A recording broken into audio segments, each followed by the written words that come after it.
आपण मराठी लोक पण ऑस्करचा का मागे लागलोय मला काय कळत नाही रे. ती अकॅडमी आहे त्यांची एक अकॅडमी अवॉर्ड म्हणतात, ती त्यांची एक कुठली तरी अकॅडमी आहे. पुण्यात 1760 अकॅडमी आहेत थिएटरच्या, तशी त्यांची एक अकॅडमी आहे. त्यांनी चढवून ठेवलंय सगळं, म्हणून आपण पण ऑस्कर. मी ऑस्करला गेलेलं नाही, माझी मराठी पहिली फर्स्ट फिल्म मी बोलतोय. माझं बाकी सगळं जाऊ दे, माझं तेवढ्यासाठी विनवणी आहे. ज्यांना कोणाला ऑस्कर भारी वाटत असेल वाटू दे, मिळालं पण पाहिजे, तो प्रॉब्लेम नाहीये. जसं सगळे अवॉर्ड मिळाले पाहिजे, ऑस्कर पण मिळालं पाहिजे. You should definitely look towards की अरे मिळालं. पण ऑब्सेस्ड जी आहेत ना लोक, ऑस्करच पाहिजे. म्हणजे असे आहेत की जे स्पेसिफिक ऑस्कर साठी फिल्म बनवतात.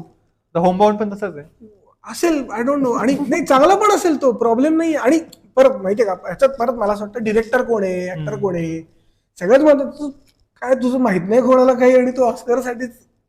मला हे तफावत वाटते खूप.